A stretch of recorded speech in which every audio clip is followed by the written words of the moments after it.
ॐ श्रीगणेशाय नमः।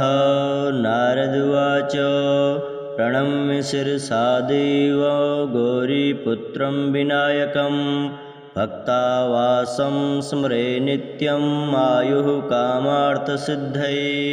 प्रथमं वक्रतुण्डं च एकदन्तं द्वितीयकं तृतीयं कृष्णपिङ्गाक्षं गजवक्त्रं चतुर्थकं लम्बोदरं पञ्चमं च षष्ठं विकटमेव च सप्तमं विघ्नराजेन्द्रं धूम्रवर्णं तथाष्टकं नवमं भालचन्द्रं च दशमं तु विनायकम् एकादशं गणपतिं द्वादशं तु गजाननं द्वादशैतानि नामानि त्रिसन्ध्यं यः पठेन्नरः न च विघ्नभयं तस्य सर्वसिद्धिकरं परं।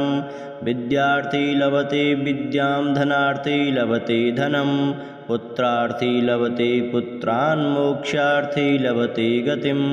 जपेद् गणपतिस्तोत्रं षड्भिर्मासै फलं लभेत् संवत्सरेण सिद्धिं च लभते नात्र संशयो।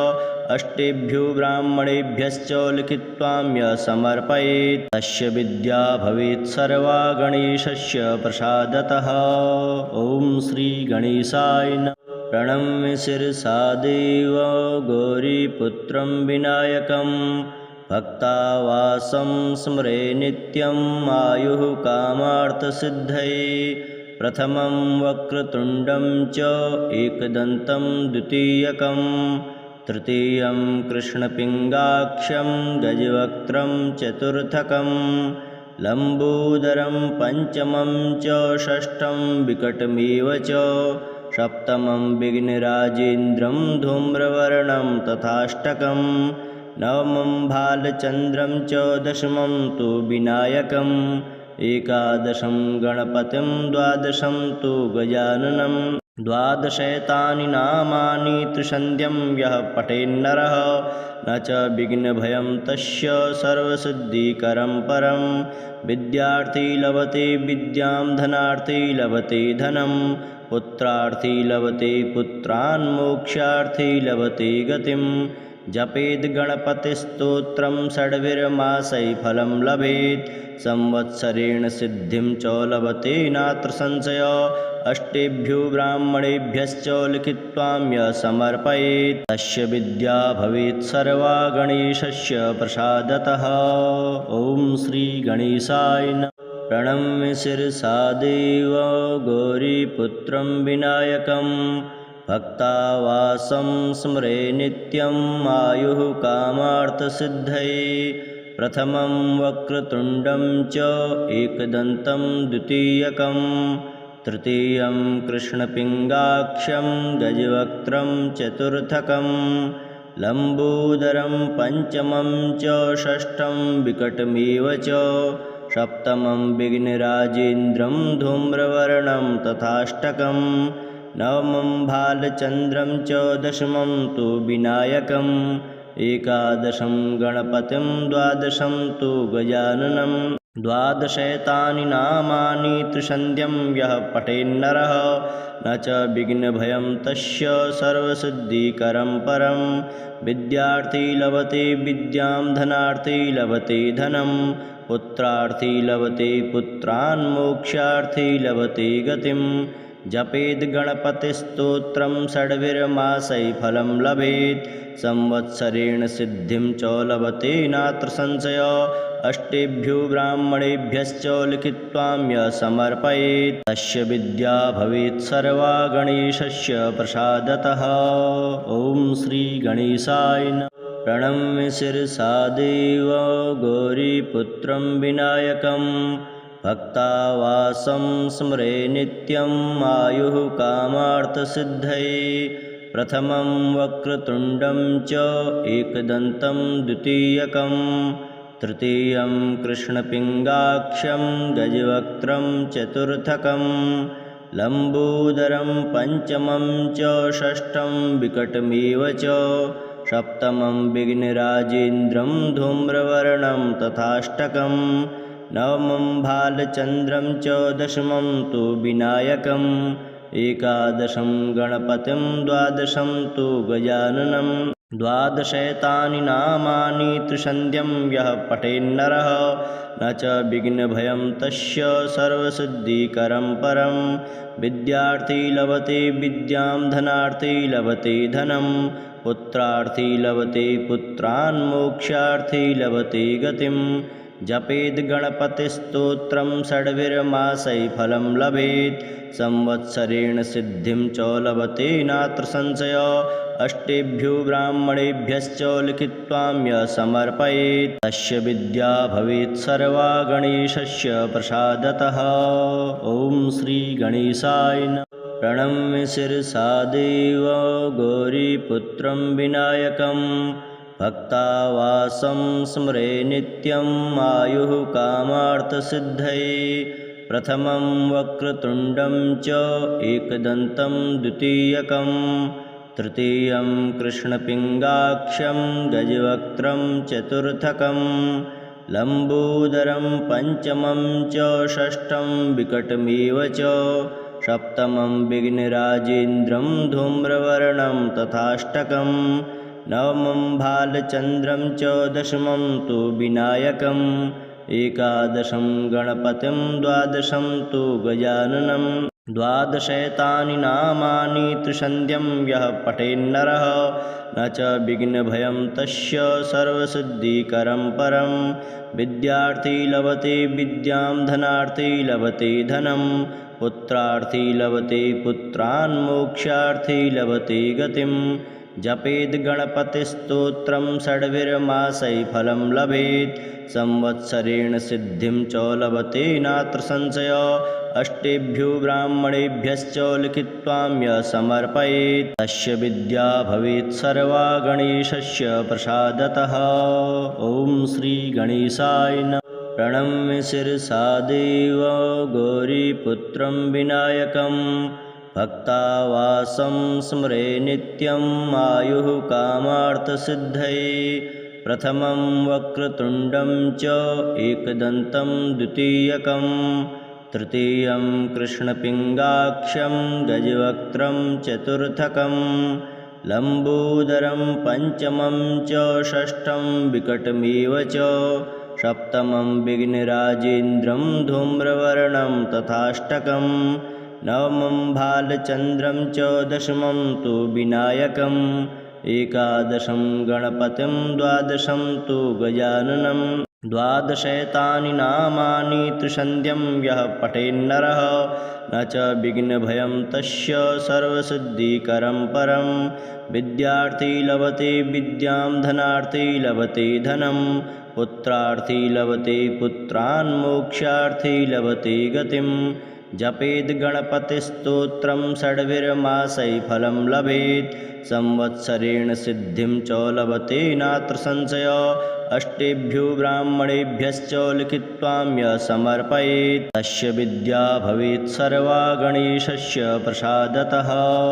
ॐ श्री गणेशाय नमः। प्रणम्य शिरसा देव गौरीपुत्रं विनायकं भक्तावासं स्मरे नित्यम् आयुः कामार्थसिद्धये प्रथमं वक्रतुण्डं च एकदन्तं द्वितीयकं तृतीयं कृष्णपिङ्गाक्षं गजवक्त्रं चतुर्थकं लम्बोदरं पञ्चमं च षष्ठं विकटमेव च सप्तमं विघ्नराजेन्द्रं धूम्रवर्णं तथाष्टकं नवमं भालचन्द्रं च दशमं तु विनायकम् एकादशं गणपतिं द्वादशं तु गजाननं द्वादशैतानि नामानि त्रिसन्ध्यं यः पठेन्नरः न च विघ्नभयं तस्य सर्वसिद्धिकरं परं विद्यार्थी लभते विद्यां धनार्थी लभते धनं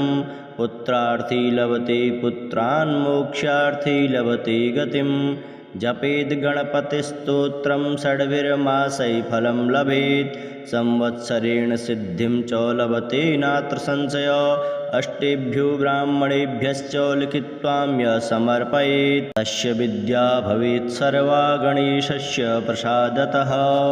ॐ श्री गणेशाय नमः। प्रणम्य शिरसा देव गौरीपुत्रं विनायकं भक्तावासं स्मरे नित्यम् आयुः कामार्थसिद्धये प्रथमं वक्रतुण्डं च एकदन्तं द्वितीयकं तृतीयं कृष्णपिङ्गाक्षं गजवक्त्रं चतुर्थकं लम्बोदरं पञ्चमं च षष्ठं विकटमेव च सप्तमं विघ्नराजेन्द्रं धूम्रवर्णं तथाष्टकं नवमं भालचन्द्रं च दशमं तु विनायकम् एकादशं गणपतिं द्वादशं तु गजाननं द्वादशैतानि नामानि त्रिसन्ध्यं यः पठेन्नरः न च विघ्नभयं तस्य सर्वसिद्धिकरं परं विद्यार्थी लभते विद्यां धनार्थी लभते धनं पुत्रार्थी लभते पुत्रान् मोक्षार्थी लभते गतिं जपेद् गणपतिस्तोत्रं षड्भिर्मासै फलं लभेत् संवत्सरेण सिद्धिं च लभते नात्र संशयो अष्टेभ्यो ब्राह्मणेभ्यश्च लिखित्वाम्य समर्पयेत् तस्य विद्या भवेत् सर्वा गणेशस्य प्रसादतः। ॐ श्री गणेशाय नमः।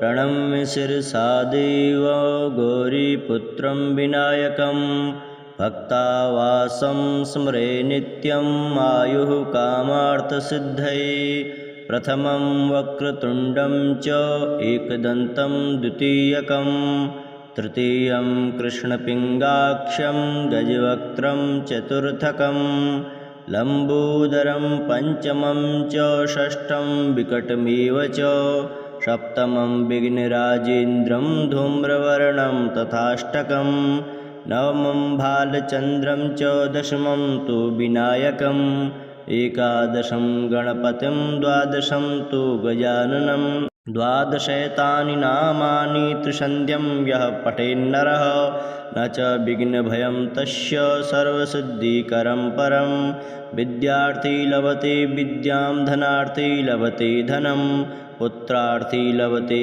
पुत्रान् मोक्षार्थी लभते गतिं जपेद् गणपतिस्तोत्रं षड्भिर्मासै फलं लभेत् संवत्सरेण सिद्धिं च लभते नात्र संशयो अष्टेभ्यो ब्राह्मणेभ्यश्च लिखित्वाम्य समर्पयेत् तस्य विद्या भवेत् सर्वा गणेशस्य प्रसादतः। ॐ श्री गणेशाय नमः। प्रणम्य शिरसा देव गौरीपुत्रं विनायकं भक्तावासं स्मरे नित्यम् आयुः कामार्थसिद्धये प्रथमं वक्रतुण्डं च एकदन्तं द्वितीयकं तृतीयं कृष्णपिङ्गाक्षं गजवक्त्रं चतुर्थकं लम्बोदरं पञ्चमं च षष्ठं विकटमेव च सप्तमं विघ्नराजेन्द्रं धूम्रवर्णं तथाष्टकं नवमं भालचन्द्रं च दशमं तु विनायकम् एकादशं गणपतिं द्वादशं तु गजाननं द्वादशैतानि नामानि त्रिसन्ध्यं यः पठेन्नरः न च विघ्नभयं तस्य सर्वसिद्धिकरं परं विद्यार्थी लभते विद्यां धनार्थी लभते धनं पुत्रार्थी लभते पुत्रान् मोक्षार्थी लभते गतिं जपेद् गणपतिस्तोत्रं षड्भिर्मासै फलं लभेत् संवत्सरेण सिद्धिं च लभते नात्र संशयो अष्टेभ्यो ब्राह्मणेभ्यश्च लिखित्वाम्य समर्पयेत् तस्य विद्या भवेत् सर्वा गणेशस्य प्रसादतः। ॐ श्री गणेशाय नमः। प्रणम्य शिरसा देव गौरीपुत्रं विनायकं भक्तावासं स्मरे नित्यम् आयुः कामार्थसिद्धये प्रथमं वक्रतुण्डं च एकदन्तं द्वितीयकं तृतीयं कृष्णपिङ्गाक्षं गजवक्त्रं चतुर्थकं लम्बोदरं पञ्चमं च षष्ठं विकटमेव च सप्तमं विघ्नराजेन्द्रं धूम्रवर्णं तथाष्टकं नवमं भालचन्द्रं च दशमं तु विनायकम् एकादशं गणपतिं द्वादशं तु गजाननं द्वादशैतानि नामानि त्रिसन्ध्यं यः पठेन्नरः न च विघ्नभयं तस्य सर्वसिद्धिकरं परं विद्यार्थी लभते विद्यां धनार्थी लभते धनं पुत्रार्थी लभते पुत्रान् मोक्षार्थी लभते गतिं जपेद् गणपतिस्तोत्रं षड्भिर्मासै फलं लभेत् संवत्सरेण सिद्धिं च लभते नात्र संशयो अष्टेभ्यो ब्राह्मणेभ्यश्च लिखित्वाम्य समर्पयेत् तस्य विद्या भवेत् सर्वा गणेशस्य प्रसादतः। ॐ श्री गणेशाय नमः। प्रणम्य शिरसा देव गौरीपुत्रं विनायकं भक्तावासं स्मरे नित्यम् आयुः कामार्थसिद्धये प्रथमं वक्रतुण्डं च एकदन्तं द्वितीयकं तृतीयं कृष्णपिङ्गाक्षं गजवक्त्रं चतुर्थकं लम्बोदरं पञ्चमं च षष्ठं विकटमेव च सप्तमं विघ्नराजेन्द्रं धूम्रवर्णं तथाष्टकं नवमं भालचन्द्रं च दशमं तु विनायकम् एकादशं गणपतिं द्वादशं तु गजाननं द्वादशैतानि नामानि त्रिसन्ध्यं यः पठेन्नरः न च विघ्नभयं तस्य सर्वसिद्धिकरं परं विद्यार्थी लभते विद्यां धनार्थी लभते धनं पुत्रार्थी लभते पुत्रान् मोक्षार्थी लभते गतिं जपेद् गणपतिस्तोत्रं षड्भिर्मासै फलं लभेत् संवत्सरेण सिद्धिं च लभते नात्र संशयो अष्टेभ्यो ब्राह्मणेभ्यश्च लिखित्वाम्य समर्पयेत् तस्य विद्या भवेत् सर्वा गणेशस्य प्रसादतः। ॐ श्री गणेशाय नमः। प्रणम्य शिरसा देव गौरीपुत्रं विनायकं भक्तावासं स्मरे नित्यम् आयुः कामार्थसिद्धये प्रथमं वक्रतुण्डं च एकदन्तं द्वितीयकं तृतीयं कृष्णपिङ्गाक्षं गजवक्त्रं चतुर्थकं लम्बोदरं पञ्चमं च षष्ठं विकटमेव च सप्तमं विघ्नराजेन्द्रं धूम्रवर्णं तथाष्टकं नवमं भालचन्द्रं च दशमं तु विनायकम् एकादशं गणपतिं द्वादशं तु गजाननं द्वादशैतानि नामानि त्रिसन्ध्यं यः पठेन्नरः न च विघ्नभयं तस्य सर्वसिद्धिकरं परं विद्यार्थी लभते विद्यां धनार्थी लभते धनं पुत्रार्थी लभते पुत्रान् मोक्षार्थी लभते गतिं जपेद् गणपतिस्तोत्रं षड्भिर्मासै फलं लभेत् संवत्सरेण सिद्धिं च लभते नात्र संशयो अष्टेभ्यो ब्राह्मणेभ्यश्च लिखित्वाम्य समर्पयेत् तस्य विद्या भवेत् सर्वा गणेशस्य प्रसादतः। ॐ श्री गणेशाय नमः। प्रणम्य शिरसा देव गौरीपुत्रं विनायकं भक्तावासं स्मरे नित्यम् आयुः कामार्थसिद्धये प्रथमं वक्रतुण्डं च एकदन्तं द्वितीयकं तृतीयं कृष्णपिङ्गाक्षं गजवक्त्रं चतुर्थकं लम्बोदरं पञ्चमं च षष्ठं विकटमेव च सप्तमं विघ्नराजेन्द्रं धूम्रवर्णं तथाष्टकं नवमं भालचन्द्रं च दशमं तु विनायकम् एकादशं गणपतिं द्वादशं तु गजाननं द्वादशैतानि नामानि त्रिसन्ध्यं यः पठेन्नरः न च विघ्नभयं तस्य सर्वसिद्धिकरं परं विद्यार्थी लभते विद्यां धनार्थी लभते धनं पुत्रार्थी लभते पुत्रान् मोक्षार्थी लभते गतिं जपेद् गणपतिस्तोत्रं षड्भिर्मासै फलं लभेत् संवत्सरेण सिद्धिं च लभते नात्र संशयो अष्टेभ्यो ब्राह्मणेभ्यश्च लिखित्वाम्य समर्पयेत् तस्य विद्या भवेत् सर्वा गणेशस्य प्रसादतः।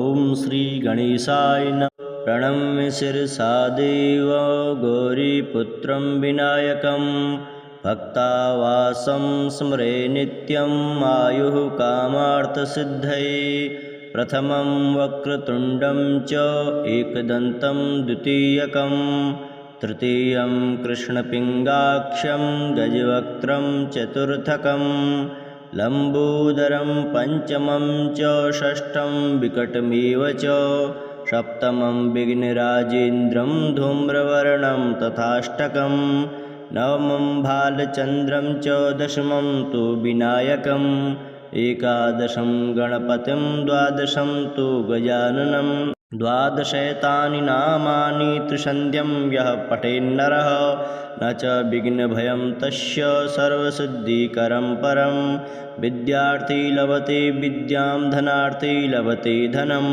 पुत्रार्थी लभते पुत्रान् मोक्षार्थी लभते गतिं जपेद् गणपतिस्तोत्रं षड्भिर्मासैः फलं लभेत् संवत्सरेण सिद्धिं च लभते नात्र संशयः अष्टेभ्यो ब्राह्मणेभ्यश्च लिखित्वां यः समर्पयेत् तस्य विद्या भवेत् सर्वा गणेशस्य प्रसादतः। ॐ श्री गणेशाय नमः।